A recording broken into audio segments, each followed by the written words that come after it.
Yo, yo, yo! Okay. Game. Nakalive na tayo. Ngayon lang ulit nagka-time mag-review ng battle. Nod ulit tayo ng flip top. Ito, ano lang to. Medyo kaka-release lang. This month yata. O nung ano. Basta kaka-release lang nito halos si Tipsy D tsaka si Batang Rebelde. Panoorin natin to. Sa mga versikulo 12. And we're back in third quarter planning. Adams is quarterback. Ito yung pagbabalik ni Tipsy D eh. Looking pretty tired. Pagkatapos niyang ma-raid sa sugalan. Huling laban na ng gabi. Isang pinakamalayong Parapol niya, parapol niya. dito. Flip top magingay para sa sarili nyo at para sa mga panatin natin. Tingnan natin. Siyempre, maraming salamat sa lahat ng FCs na bumubuo ng liga, lahat ng tulong at suporta ng mga represent collab.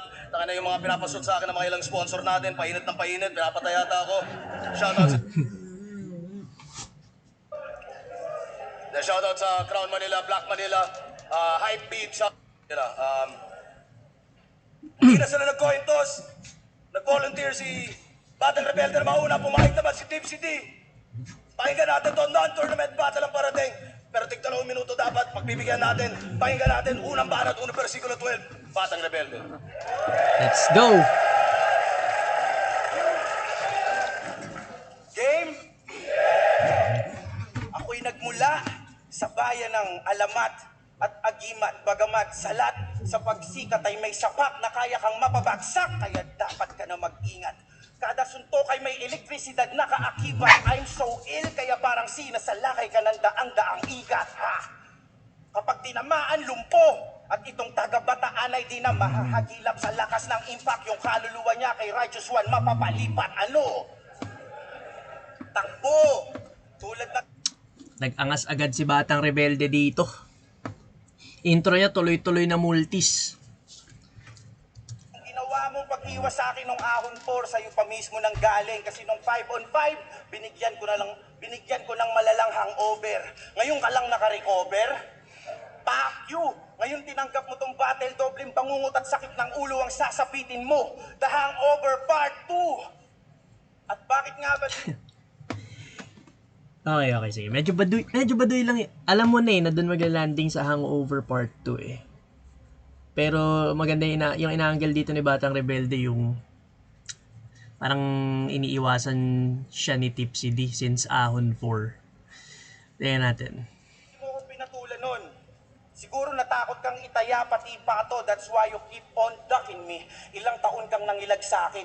Si Sinyo, 5 taon lang kinailangan para harapin si Apex. Ikaw 11 taon. Ganun ba kalakas tingin mo sa akin? Si Anigo. Palibasan ng sophomore year, paangat na yung kanyang pangalan. Pero ramdam mo ang dala kong init, kaya umiwas na lang ang napili mong game plan. Kasi kung ikaw yung rising star nung taon na yon, ako naman yung rising sun ni Phaeton. Kasi apo yung binubuga ng bibig ko. Maging si Abra at Shanti na pauwi pagka-speed ko. Siya'y kabilang globo na tagos pa. Pwes sumusunog ng ozone bawat disco. Yeesh! Phaeton, Hunter X, yung ability niya parang yung sa ano no, sa init or sa araw. Tas disco, double meaning. Disco, tsaka yung ozone disco, yung nasunog na bar dati. Sa may, kalimutan ko saan yun, sa QC yata, Tomas Morato.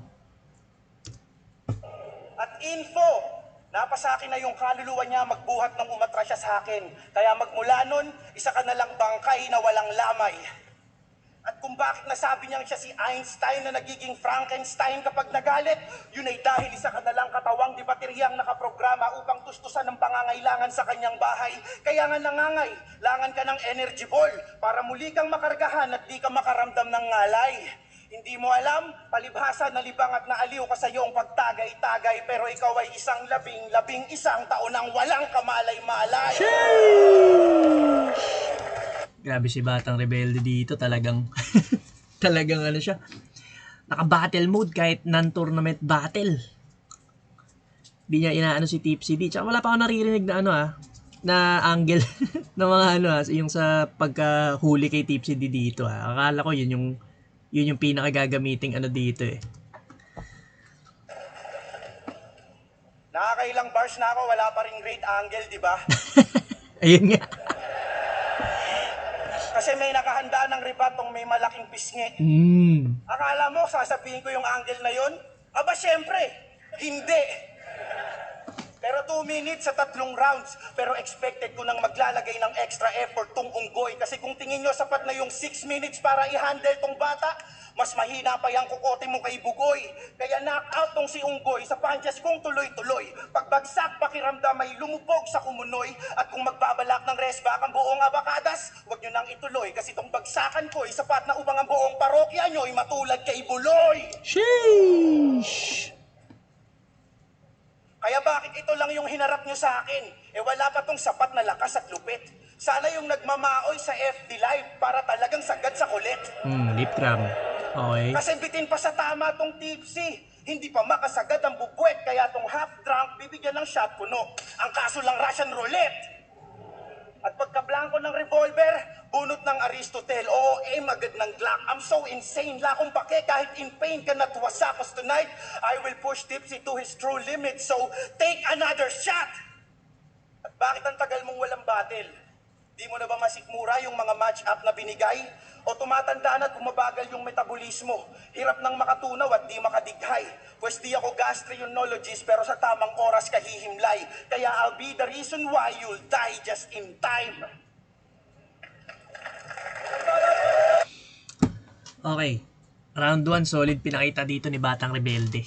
At sunod-sunod na punches at si mga angle na napili niya. Hindi niya binanggit yung raid issue nga ni Tipsy D kasi nga parang sinabi niya pinagandaan niya na to, may mga premeditated na rebat na siya para dito. So okay din kasi umiwalay siya dun sa ganong angle na ine-expect ng lahat. Panoorin natin yung round 1 ni Tipsy D, ang pagbabalik. Ang huling laban nito yata nung pandemic battles pa yung wala pang crowd yung konti pa lang yung crowd. Tingnan natin ngayon.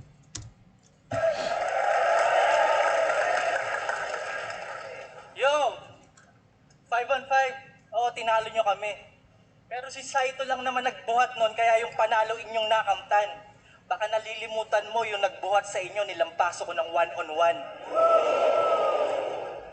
Pero teka, bago ko to simulan, gusto ko lang aminin na totoo yung mga nabalitaan nyo sa akin.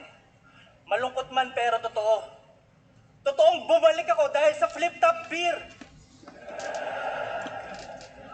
Dahil mga flip-top, cheers!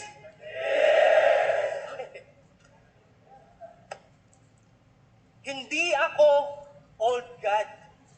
Ako ay old lang. Di naman sa pagpapakumbaba. Ang Diyos may mabuting salita. Ako wala. Tagal kong nawala.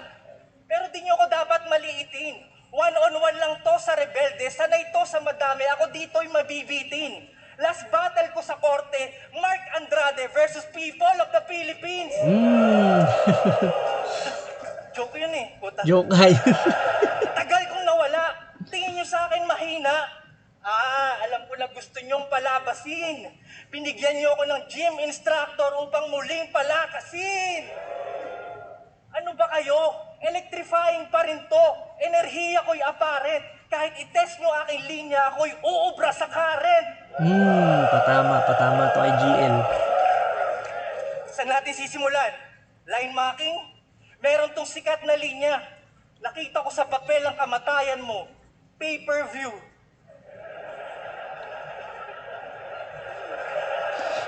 So paano sasabihin mo sa akin? Tipsy D, may kaso ka pala. Kaya sa pagdinig ka nagiling. Para kang tutuli kasi laman ka ng hearing, ganon. Tenga ka ba? Gago, wala kang pag-asa. Yung ganyang linya hindi patok sa panlasa. Pagtapat mo sa akin, matatamoy disgrasya. Comedy? Alam nyo ba ka-rhyme ng Batang Rebelde? Nagpapatira sa Batang Rebelde. Naalala mo to? Kada linya, oral sex, kain ka kada spit. Sinabi kay Master Fit. So kada spit, Ayun si Master Fit. ino-oral sex mo si Master Fito? Comedy! Pero parang di na to biro.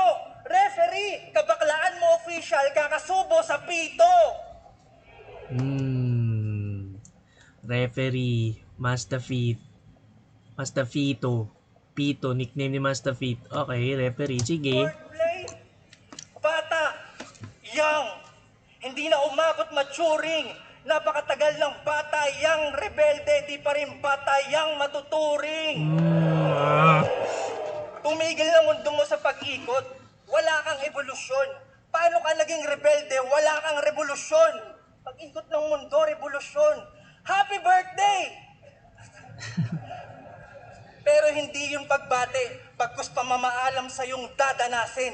Dito ka na matatapos, bata, magtatanda ka sa akin. Horrorcore? Pusal sa bibig ng batang rebelde nang di na maka sa batang rebelde, paliguan ng baseball, batang rebelde, kada palo na papakakro, batang rebelde. Okay, pinaglaro ni Tipsy D yung pangalan ni Batang Rebelde ng ilang ulit dito. Tapos magkakaibang style yung ginamit niya ng pag-rap. Pinapakita niya na kaya niyang durugin si Batang Rebelde kahit anong style. Line mocking, wordplay, eto horrorcore. Galing. Tanggal pusal sa bibig. Tama na, par. Kakilabot ang ego. Pwes tanggapin mo still, bar. Pati pag-beat na sa tempo, katapusan mo na BR. Di ko tinatawag ang name mo, yun ay BR. Hey! Chainsaw! Yan na, nilabas na ni Tipsy D yung chainsaw niya. Siguro nakakailang battle na siya, lagi niyang inaano yung signature niya. May time machine, may itong chainsaw, inaano niya rin to, lagi niya rin to binabanggit. Ito yung parang pangkatay niya sa kalaban niya. Ngayon, nagawa niya ng ibang scheme na naman. BR, Batang Rebelde, RRR, brr. Yun yung tunog ng chainsaw. Lupit! Makina ng chainsaw. At kung pumunta kayo para sa bars, fuck chain smoking, ito'y chainsaw sa baga. Ba't pa kita gigiripuhan kung pwede naman na maglawa? Higit pa to sa cesarean, hiwa masyadong mahaba. Abortion kang iiwanan, patay na yung bata!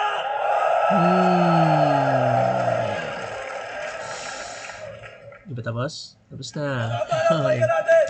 Maganda round 1 nilang pareho. Ang hirap i-ano kung sino lamang, no? Si Batang Rebelde, ang ganda rin ng simula niya eh. Ang ganda ng tuloy-tuloy na punches eh. Si Tipsy D ganun din. May ilan lang na hindi siguro masyado naglanding kay Tipsy D. Kay Batang Rebelde, consistent eh. Pero ano pa rin tayo, malakas yung binitawan ni Tipsy D na na scheme. Tapos ginamit niya lahat ng style, pinakita niya dito kay Batang Rebelde. Pero ang hirap i-judge ng round 1 eh. So sa akin muna, tabla muna yung round 1 siguro. Panoorin natin round 2. Malakas din si Batang Rebelde.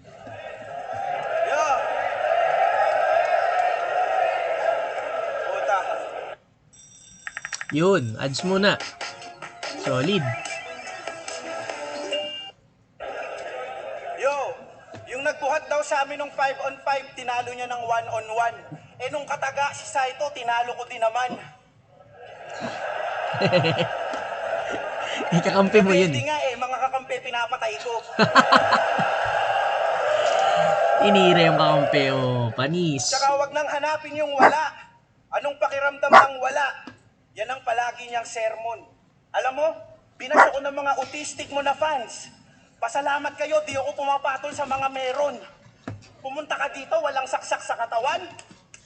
Ngayon uuwi ka ng meron. Sobrang madugo nitong battle, re-reglahin tong pusi. Ngayon anong pakiramdam ng meron? Mood swings. Ganyan ka, di ba? Binabaing puno ng estrogen, kaya pag nag-deliver ng pagalit, tunog dalagitang sa kakasubo ng burat ay nagka-sore throat. Nagpapaka-hardcore pero tunog pokpok na umungol, palibhasa pampusi yung hormone. Pokpok, umungol, hormone. Sheesh! Wag ka... Okay, tinitira naman dito ni Batang Rebelde yung delivery ni Tipsy D, no? Paano siya mag-deliver ng lines. Parang masyado feminine or di raw ganun kaangas yung dating. ng mag-deny at magmaang-maangan pa. Kunwari pang bumabattle, pakay lang talaga, may makalaplapan siya. Ano hindi? Eh bakit gusto mo ikaw maalala ni Sinyo tuwing hahalikan niya yung asawa niya? Tangina. Masahol ka pa kay Jonas versus Cerdeo kasi pang Miss J ang figura. Ang matalo mo ko yung mas imposible pa kaysa magka-date na si Duma. Pagtapos ng battle, sagot ko alak at pulutan kasi siguradong deads at bigo ka. Kaya Sir Plasma, pa-order ng isang case at bituka.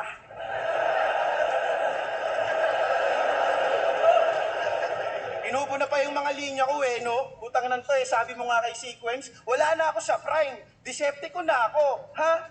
Wala ka na sa Prime kasi Decepticon ka na? Sarap mong sapakin sa panga. Si Prime Tol, si Optimus Prime, individual na karakter yon. Ang grupo niya, Autobots, tanga.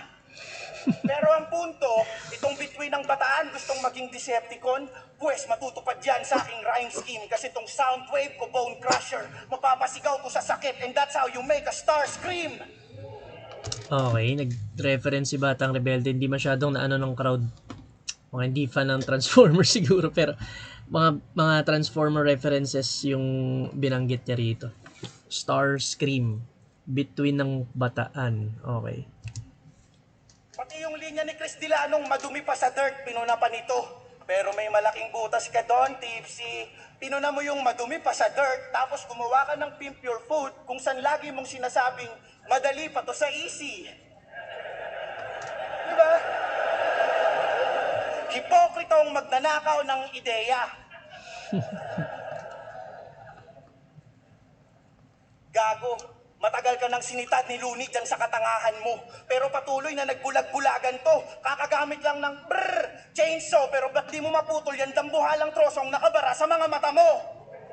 Ooh, okay, parang nagkataon siguro na binanggit ni Tipsy D yung chainsaw tas nakasulat sa rounds ni Batang Rebelde yung chainsaw ni Tipsy D, no? Ang planong ayusin yan, ako na mismo ang gagawa. Kaya yung bara sa mata mo, magiging alanganin ang lagay.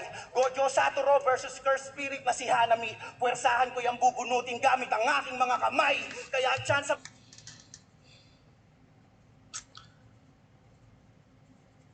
Gojo Satoru, okay, Jujutsu reference. Kasi dun sa Jujutsu, may kalaban silang Cursed Spirit, si Hanami nga, yung parang, yung mata niya branches eh. Yung ginawa ni Gojo dun, hinatak niya yung dalawang mata na, yung dalawang branches na yun. Ni-reference ni Batang Rebelde. Medyo natutulugan lang ng crowd, siguro hindi masyadong lahat nagigets yung mga anime references. Sa mong masilayan ng kinabukasan, ay kung magkakaroon ako ng awa. Balik natin, pakinggan ulit Na si natin. Hanami, puwersa... Wala kang planong ayusin yan, ako na mismo ang gagawa. Kaya yung bara sa mata mo, magiging alanganin ang lagay. Gojo Satoru versus Cursed Spirit na si Hanami. Puwersahan ko yung bubunutin gamit ang aking mga kamay. Kaya ang tsansa mong masilayan ng kinabukasan ay kung magkakaroon ako ng awa.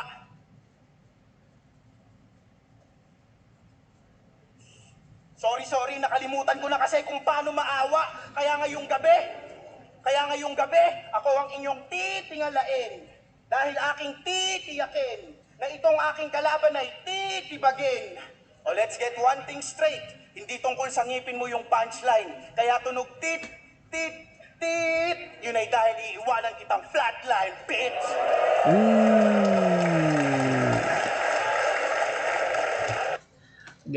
Solid pa rin round 2 ni Batang Rebelde. Grabe. Ano lang naano lang siya. Tuloy-tuloy kasi yung ano niya yung banat niya. Tapos yung setup niya medyo matagal din. Pero ano pa rin tawag dito. Ang dami pa rin naglanding kay Tipsy D. Iba't ibang angle yung ginamit niya na naman dito. Yung first round ang lakas, pero itong round 2 nag-umpisa siya sa medyo comedy, tas nag-bars na rin siya bandang gitna tsaka dulo. Hindi niya pa rin binabanggit talaga yung raid angle, no? Solid yung ano niya, yung mga angle na pinili niya eh. Yung pag-ano na naman ni Tipsy D, pag nakaw ng idea, gamit na rin, pero inano niya na naman. Parang hipokrito raw si Tipsy D kasi parang pinaparating niya na hipokrito si Tipsy D kasi yung tinira niya kay Chris Delano yung madumi pa sa dirt, tapos meron siyang intro sa mga vlogs niya na madali pa to sa easy. Ayun, yung mga angle na gano'n. Pakinggan natin round 2 ni Tipsy D. Oy! Underrated. Tanginan to. Tuwan-tuwa pag tinatawag na underrated. Kinikilig pa. Magaling daw kasi pero unappreciated. Kaya naiinis siya. Paano ba naman kasi kada may battle, 30 days kung maghanda? Tapos pag-upload ng video, marami pang views yung recipe ko ng tilapia.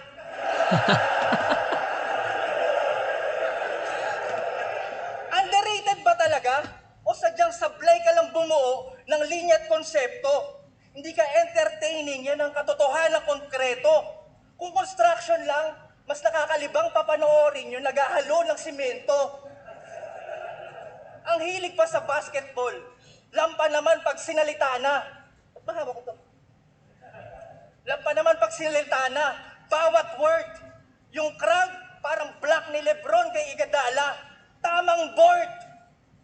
Pero sa sobrang daming nagsasabing underrated ka, overrated ka na. Napakatagal mo nang nagpapabata eh. Constipated ka ba? Medyo mabababaw yung binibitawan ni Tipsy D dito sa round 2. Tamang board. Pag sinupal ka ng Lebron, tama sa board yung bola, tapos yung crowd, tamang board lang. Mga double meaning na mabababaw. Pero tingnan natin kung saan maglalanding to. Constipated ka ba? Pero isa daw siya sa mga Pabata eh. Constipated ka ba? veteranong consistent. Aba, dapat natin niyang i-cheers! Pambihira! Congrats! 13 years ka nang mahina! Paano mo na-maintain?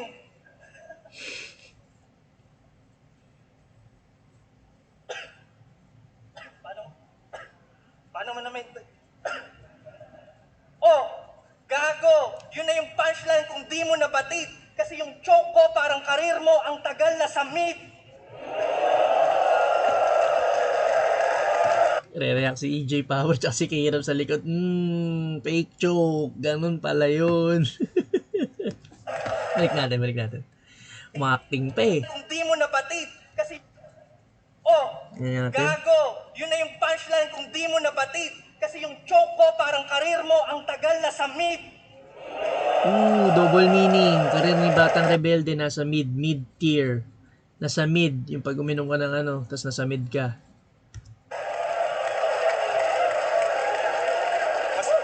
Judges, mas maganda yung fake joke ko sa kanya. Mind conditioning yung mga judges. Okay? Yo, nakatatlo ng leap year, hanggang ngayon mid-tier. Hindi gumagaling. Yung prime ko nakalipas na, yung sayo hindi dumadating. Tangina, anong plano mo sa prime mo na hanggang ngayon, pristine condition, nakatago? Ibebenta mo kay Toyo. Hindi mo ako magugoyo. Marami ka lang nunal pero hindi ka batikan.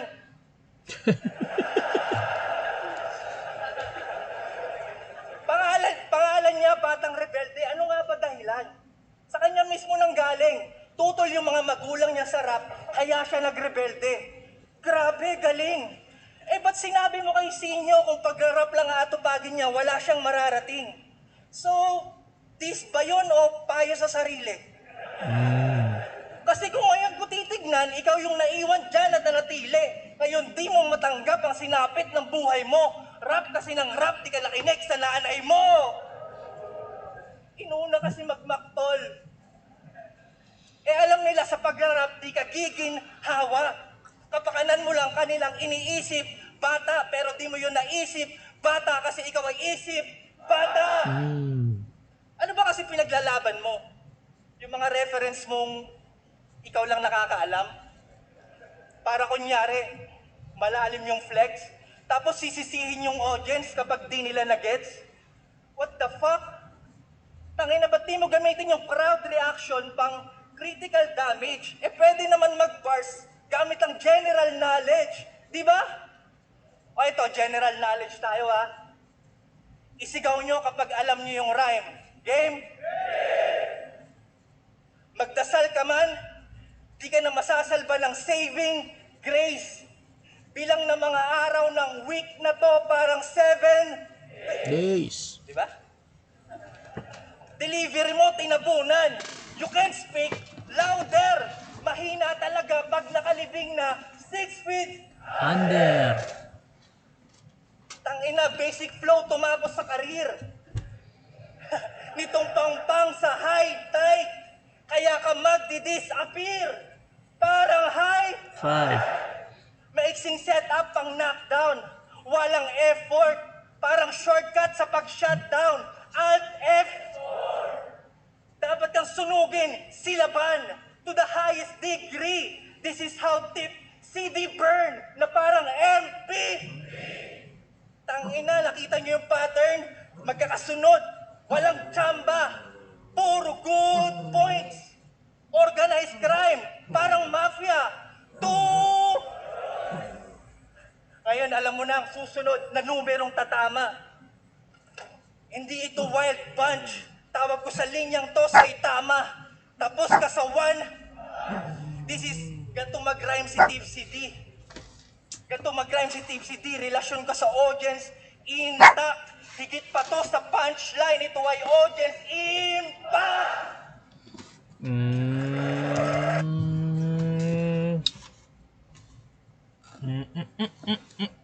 Okay.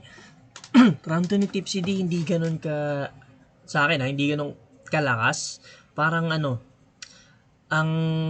parang hindi lang solid yung ganong ender niya na scheme na nakipag-interact siya sa crowd.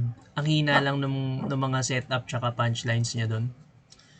Impact, parang wale lang. So di naman siya parang sobrang nakadagdag puntos, pero kasi iba yung ni Batang Rebelde, solid yung round 2 ni Batang Rebelde. So bibigay ko yung round 2 kay Batang Rebelde. So round 1 medyo dikit, di pa ako nakapag-decide. Round 2 Batang Rebelde. Tapos ngayon round 3 panoorin natin Tingnan natin. Ayos, lakas magbilang.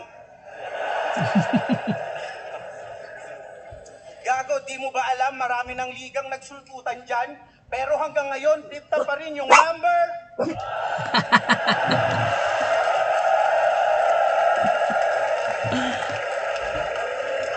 At masikat daw yung niluto niyang tilapia. Bitch, I don't care. Kaya mas marami yung views kasi yung mga battles ko, di mo sinashare. Tsaka speaking of tilapia, eto, naisip ko lang ngayon. Kulit din mag-rebat na ito ni Batang Rebelde, no? Speaking of tilapia, di man lang babara sa lalamunan ko tong hinain yung quick dish. Paano di naman matinik yung binigay mong big fish?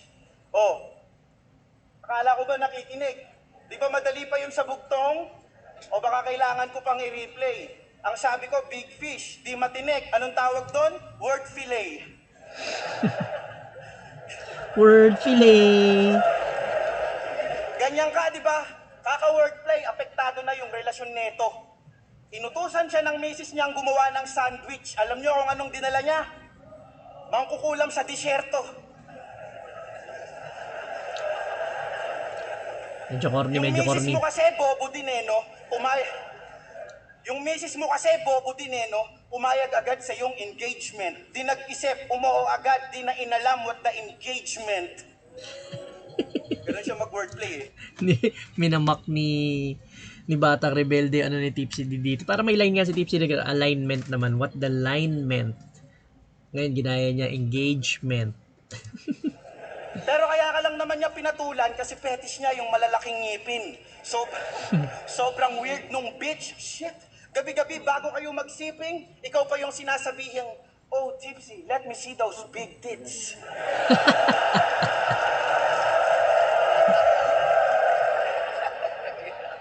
Pag-usapan naman natin yung kanyang 8 winning streak na ayaw niyang masapawan.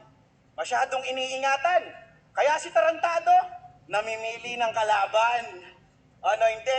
Binigay sa iyo si M-Site, tsaka si kung sino man yun. Pero nung BR na binigay, umuo ka kaagad. Namimili ka ng kalaban, bistado ko na yung estilo mo. Ungas, isipin nyo, nag-6-0 si Sequence, pero wala siyang ginawa kahit 13-0 na si Tomas. Namimili ka ng kalaban. Kaya nung nakalaban mo si Looney, Batas at Balakid, mga MC'ng tinitingala mo, winakwak lang yung iyong leeg kasi sobra mong wakdi. Kung tutuusin, ang pinaka-achievement mo lang ay tinalo mo yung sak maestro na nagdadrama sa round 3. Tapos kumampi pa kay Sinyo, pero di pa rin nag-champion tong sinasamba yung top tier. Kung nasan ka ngayon, diyan ka lang din nakatayo for the last 5 years. Sumalungat pa sa sequence, bumalik sa pagiging baguhan. You know what that means? Yung takbo ng karir mo, paikot-ikot lang para kang hamster na nasa rat wheel. At madulas daw tong hayop na to. Yan, balik natin. Nag-mumukmok tong aso. Sinyo, na nagdadrama sa round 3. Tapos kumampi pa kay Sinyo, pero di pa rin nag-champion tong sinasamba yung top tier. Kung nasan ka ngayon, diyan ka lang din nakatayo for the last 5 years. Sumalungat pa sa sequence, bumalik sa pagiging baguhan. You know what that means? Yung takbo ng karir mo, paikot-ikot lang para kang hamster na nasa rat wheel. At madulas daw... Okay. Ang pinupunto rito ni Batang Rebelde, inaano niya, no? Dinadissect niya yung buong karir ni Tipsy D. Parang hindi naman ganun kagaling daw si Tipsy D. Nung nakalaban niya raw yung mga tinitingala niya, yun nga, yung mga talo niya, si Looney, Balakid, tsaka si Batas. Mga magagaling talagang MCs. Tinalo si Tipsy D, wala di raw siya nakaporma. Tapos ngayon, kinalaban niya si Sequence dun sa Pandemic Battles. Parang kinalaban niya raw yung baguhan. Parang umikot lang yung ano niya sa umpisa. Yung battle rap career niya sa umpisa. So inaano ni Batang Rebelde, parang pinapamukha niya sa tao na hindi ganun kagaling to si Tipsy D. Itong hayop na to, kaya mahirap siyang masupil. Di daw kumakagat sa pain ng mga daga, pero ngayong gabi, ratatouille. Alam ko, dapat may letrang naka-silent, pero ako'y mala Doctor Strange, ibang klaseng bumali at bumigkas ng spell. Sinadya kong gawing ratatouille kasi ngayong gabi, ikaw ay lalapangin lalas pag inatlalasapin mo tong L. At nung battle niya kay Batas, binanggit ni Batas na pinapasabi daw ni Nela ang liit ng edits mo. Aminin mo, dahil lang sa isang linyang yon, naputol yung PC mo. Naapektuhan masyado, talagang nanggigil siya. Kaya para di mapahiya, nagrebat na lang ng pakisabi kay Nela, malaki lang yung kiki niya. Wow! Kung totoo mang maliit yung edits mo o hindi ka na dapat nag-react doon, Tipsy. Para ipagtanggol yung minaliit niyang pag-aari, siniraan yung dating kasintahan at itinuring niyang enemy. Yan, ganyan yung mga lalaking may small dick energy. Pag di nakatuluyan, sisiraan. Di ka lang makamove on sa kanya kahit may asawa ka na. Kaya gumagamit ka ng time machine para bumalik at subukang ayusin yung nakaraan nyo. Kaso napunta ka sa isang bersyon kung saan meron kayong pagtatalo at aksidenteng gumangga yung kotseng sinasakyan nyo. Ngayon para kang si Ding Dong Dantes sa pelikulang Rewind kasi para mabuhay siya, buhay din ang kailangang ialay mo. Pero hindi mo ginawa, tinakbuhan mo yung obligasyon, kinain ka ng makasarili mong paraan. At kaya ka nandito ngayon kasi iniwan mo siya at hinayaang mamatay sa nakaraan. At para matakasan yung kinabukasan, ginawa niyang panakipbutas yung jowa niyang agad niyang pinakasalan. O, seryoso masyado. Tarantado, mga pelikula lang yun na ako ang nag-direct. Ang title nun, Tipsy D and the Time Machine of Regrets. Pero pansin nyo, round 1, ginamit ko yung energy ball. Round 2, chainsaw. Round 3, time machine. Mistulang si Android 17 at 18 ang kumatay sa'yo. Itong si Einstein naging Dr. Jero kasi mga sandatang nilikha mo din ang pumatay sa'yo. Another anime reference, Dragon Ball. Sa Dragon Ball si Android 17-18, creation sila ni Dr. Jero. Tapos, ayun, sa future sila. Tapos pinatay nila Android 17-18 itong si Dr. Jero. Ganon yung ginawa ni Batang Rebelde. Ginamit niya raw yung mga sandata ni Tipsy D, time machine, yung chainsaw, tapos yun yung pinampatay niya kay Tipsy D. Pero medyo parang pilit yung round 3 ni Batang Rebelde. Di ko lang masyado natripan yung personals niya nung huli.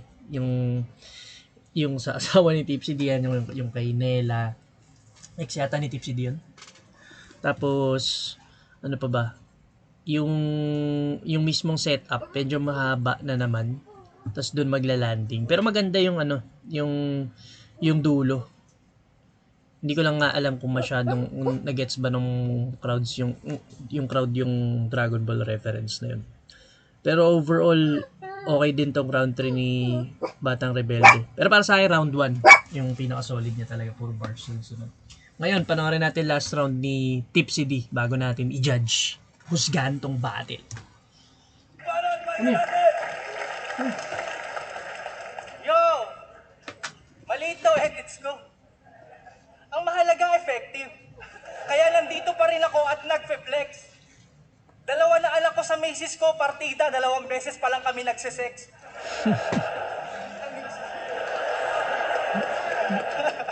Yo! Bago ko to ang ina, anong round na ba? Yo!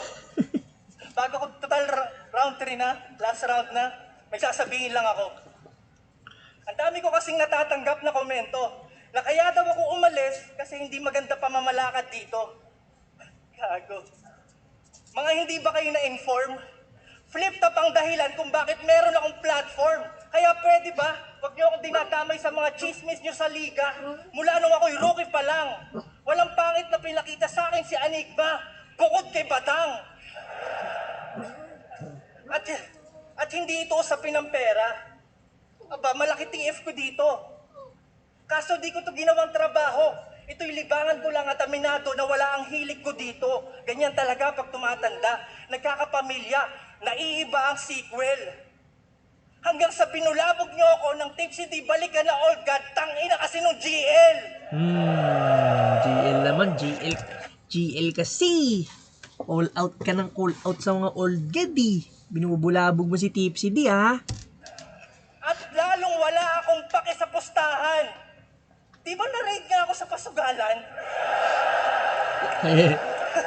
Ina-address niya na.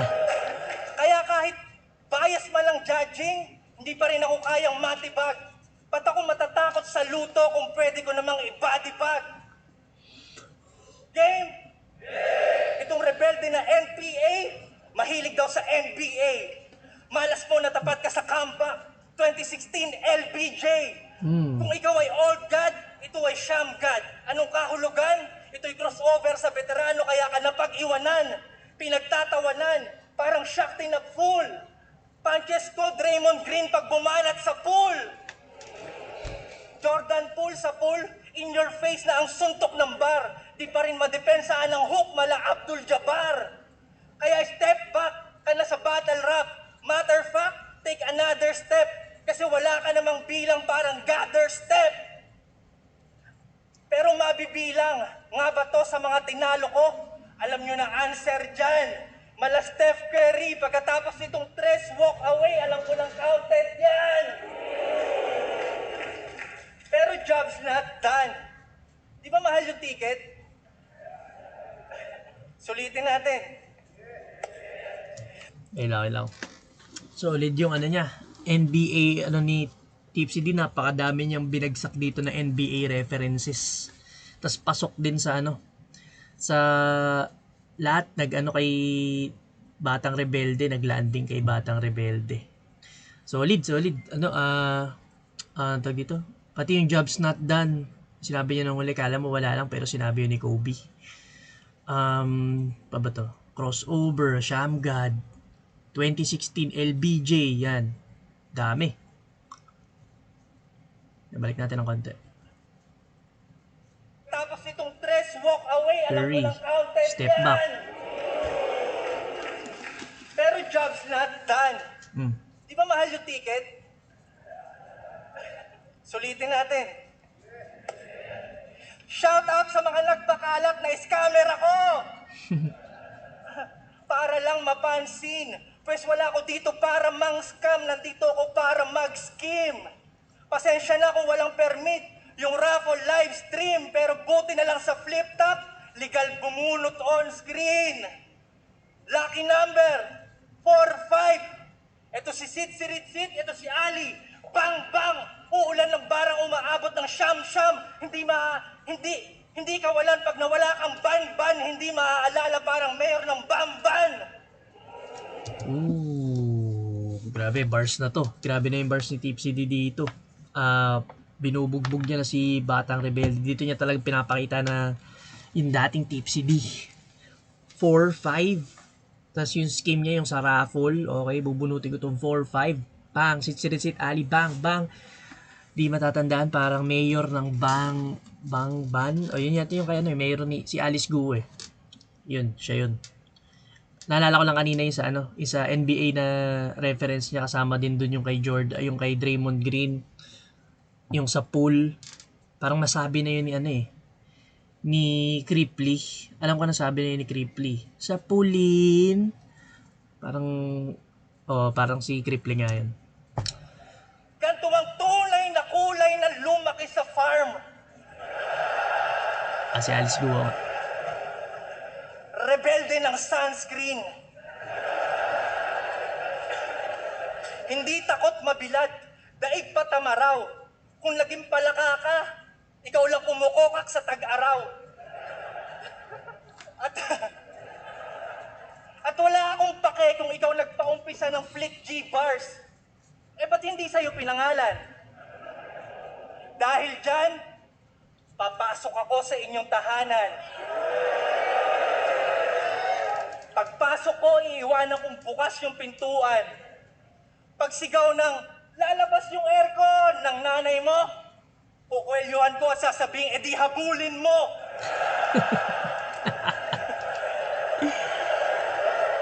Tapos ako'y magmamano sa iyong lola. Hahainan ko siya ng tinola na sa panabong ng tatay mo yari. Unang higop, las-las bunganga, di ko inalis yung tare.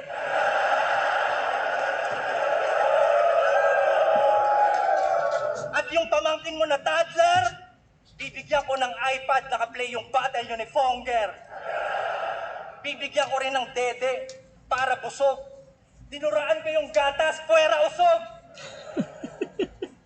At yung lolo mo na may asma, hirap sa paghinga, inulong ko sa aparador. Hanggang sa may narinig akong sumisigaw na galit, umuwi na pala yung tatay mong kargador. Sabi niya, hoy, ano ba kayo? Nasaan ba yung nanay nyo? Ba't nagpapasok kayo dito ng ex-con? Kinuwelyuhan ko siya at sinabing wala, umalis. Hinabol yung aircon. Tangina sa bahay nyo. Doon din pala bumalik, no? Doon din pala bumalik at naglanding. Tangina gulo sa Sa nanay niya na hinabol yung aircon, ayop. bahay nyo, ha? Pero speaking of, matagal man nawala, flip top pa rin ang tahanan ko. Maraming salamat sa muling pagtanggap. Itaas yung mga tagay nyo. Ganda. Ayun, alam mong friendly battle lang talaga non-tournament Tapos, lang